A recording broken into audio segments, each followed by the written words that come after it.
हाय दोस्तों, अभी हम देखेंगे तो 2025 17वीं बीपीएससी मेंस में ये क्वेश्चन आया है। क्वेश्चन क्या है पहले ये देखते हैं। क्वेश्चन है कि द इंडियन काउंसिल एक्ट 1861 पर संक्षिप्त टिप्पणी करें। ठीक है, right a short note on Indian council act 1861। इसको कैसे डील करेंगे?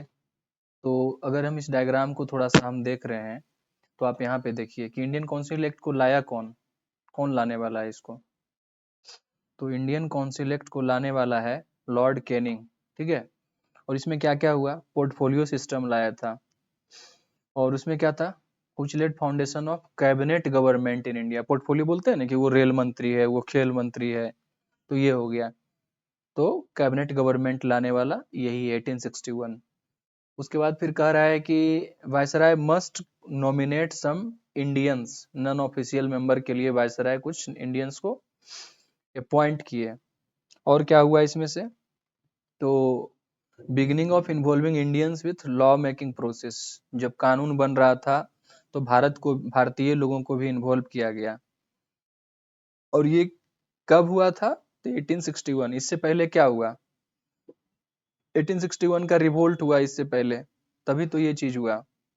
ठीक है, तो ये चीज जो हुआ 1857 का जो क्रांति है उसके बाद हुआ। ठीक है, और इसमें क्या देखें, viceroy Lord Canning nominated 3 Indians, भारतीय लोग को नॉमिनेट किए थे। वो कौन थे? Sir Dinkar Rao, Maharaja of Patiala और राजा ऑफ बनारस। ठीक है, क्या हुआ था यहाँ पे, empowered viceroy to issue ordinance 6 month validity. अभी भी ऑर्डिनेंस मेकिंग पावर ऑफ क्या, प्रेसिडेंट के पास भी है और गवर्नर के पास भी है, दोनों के पास। ठीक है, और इसी को कह सकते हैं कि, और ये restoring legislative power of Bombay Madras and Bombay Madras, ये प्रेसिडेंसी को क्या किया गया, पावर मिल गया लेजिस्लेशन करने का, मतलब कानून बनाने का। और इसी तरह से कह सकते हैं कि 1857 जो है वो decentralisation, 1861 Indian council act of 1861 जो है वो डिसेंट्रलाइजेशन लाया। चलिए देखते हैं इसको आंसर कैसे लिखेंगे। तो कोई भी आंसर का पहले क्या होता है, रिफ्रेश, प्रस्तावना या इंट्रोडक्शन, जो भी कहें, इंट्रो कहें।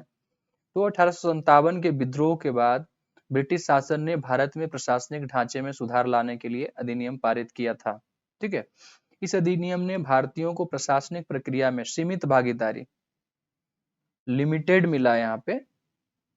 ठीक है, लिमिटेड भागीदारी हुआ। कुछ मुख्य विशेषताएं क्या है इसका, तो मुख्य विशेषता ये है कि गवर्नर जनरल के एग्जीक्यूटिव काउंसिल में, कार्यकारी परिषद में पुनर्गठन किया गया। ठीक है, और उसको पुनर्गठन किया गया।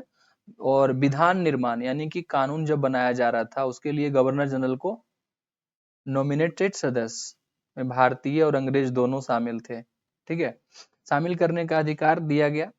और बॉम्बे मद्रास को विधायी शक्तियां प्रदान की गई, जो चार्ट में देखे थे।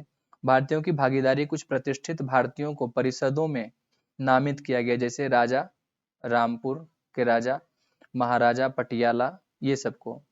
Ordinance making power, governor general को आपातकालीन स्थिति में जब सदन नहीं बैठ रहा हो उस स्थिति में, अभी भी प्रेसिडेंट और गवर्नर के पास है। ठीक है, 123 और 213, 123 प्रेसिडेंट के पास और 213 किसके पास, गवर्नर के पास। ऑर्डिनेंस मेकिंग पावर है। ठीक है, महत्व क्या है, इंपोर्टेंस, ये एक्ट आने का क्या महत्व रहा, ये भारतीयों को पहली बार विधायी प्रक्रिया में प्रतिनिधित्व प्रदान करता है।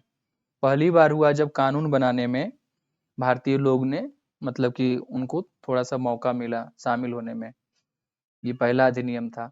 भारत में विधायी विकेंद्रीकरण, मतलब लेजिस्लेटिव डिसेंट्रलाइजेशन हुआ भारत में, शुरुआत यहीं से शुरुआत हुआ। आगे चल करके भारतीय राजनीतिक चेतना और संवैधानिक सुधारों का मार्ग प्रशस्त हुआ। लिमिटेशंस, इतना इतना बढ़िया बढ़िया चीज है, बोला गया अभी क्या कमियां रही इसमें। तो ये सब जितना भी भारतीय सदस्य थे वो क्या है, केवल एडवाइजरी भूमिका में शामिल थे। ठीक है, असली शक्ति अंग्रेजों के अधिकारियों के ही पास था। तो ये बात है। और सांकेतिक प्रतिनिधित्व था, वास्तविक नहीं।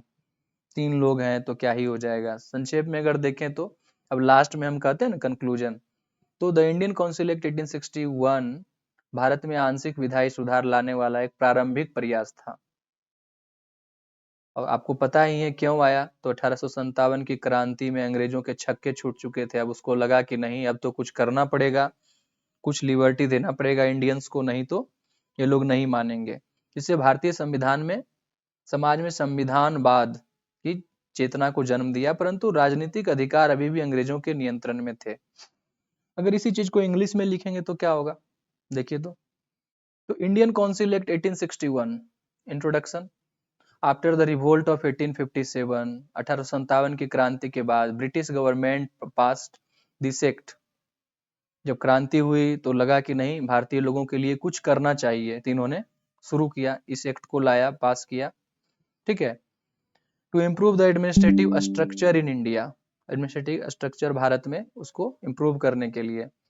इसमें क्या हुआ, लिमिटेड पार्टिसिपेशन, ये सब की वर्ड जो है अगर जोड़ेंगे तो आंसर हमारा बेहतर होगा। Limited participation of Indian in legislative process. की फीचर्स क्या, जो हिंदी में देखे हुए की फीचर्स यहाँ भी होगा। तो क्या होगा, recognition of governor general executive council for administrative efficiency. Governor general executive council को एडमिनिस्ट्रेटिव इफिशियंसी का रिकॉग्निशन मिल गया। Governor general was authorised to nominate Indians.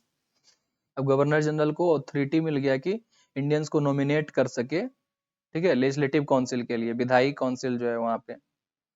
Provincial government like Bombay, Madras, ये सबको लेजिस्लेटिव पावर मिल गया, कानून सेपरेट सेपरेट ये लोग बना सकते हैं, तो ये मिल गया। उसके बाद फिर क्या हो गया, पार्टिसिपेशन ऑफ इंडियंस। जैसे कि देखे कौन कौन सा इंडियन है भाई, तो ये इंडियन देखे, राजा राजा ऑफ रामपुर, महाराजा ऑफ पटियाला, ये सबको।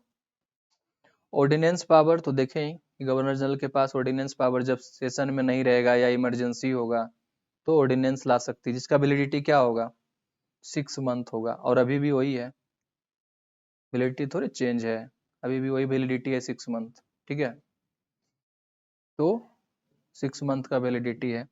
सिग्निफिकेंस क्या है, इसका महत्व क्या है, जो हिंदी में देखे वैसे ही महत्व रहेगा। For the first time Indian got opportunity to participate in क्या, लेजिस्लेटिव पावर में प्रोसेस में पहली बार पार्टिसिपेट करने का अधिकार मिला भारतीयों को। इट इनिशिएट लेजिस्लेटिव डिसेंट्रलाइजेशन, कानून बनाने में भी डिसेंट्रलाइजेशन हुआ, विकेंद्रीकरण हुआ। केवल अंग्रेज बनाते, अब भारतीय भी मिलकर के बना रहे हैं। तो बार्गेनिंग पावर तो क्या, हालांकि वो बढ़ गया।